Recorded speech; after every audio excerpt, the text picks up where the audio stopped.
अरे अरे मधु, ये देखो एग्जाम का डेट निकला है। हाँ अरे ये तो उहे लड़का है ना जी हमरे कॉलेज में पढ़ेला। हाँ, जो तुमको फौजी फौजी करके छेड़ता है। चुप रहा। वैसे इतना बढ़िया काम कइले बात बधाई तो देवे के पड़ी।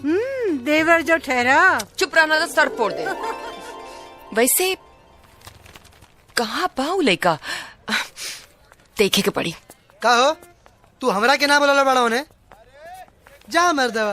का हो राजा तू तो एकदम झंडा गाड़ देले बड़ा। आज का 15 अगस्त थोड़े हो।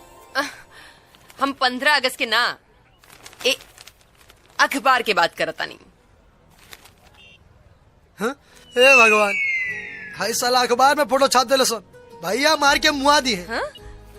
एक बात बताओ तार भाई हवे की कसाई। हाँ? इतना बढ़िया काम कैले बाड़ा तो नाराज काहे के हुई है। अरे तू हमारा भैया के नहीं खो जानत, वो हमारा संगीत से बड़ा चिढ़ेलन। अच्छा तो ऐसन भोंदू के तू हमरा माथे मरल चाहता रहा। अरे ना ना, वो आदमी बहुत बढ़िया हवन, देखते ही मन करे कि दिल में उतार ली। दिखाओ तानी। हाय ली देखिए हमारा भैया के फोटो।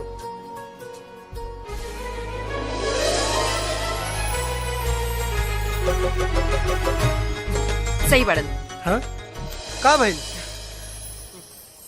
का शादी नहीं की कर सकत। शादी ना कर सके नी काहे।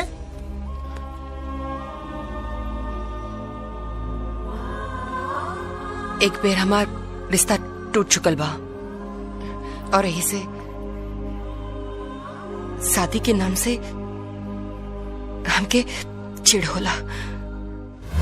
चंद्रमा मनसा जातो सूर्यो नमा जाए तो दूल्हा दुल्हन फेरा के लिए खड़ा हो जाए।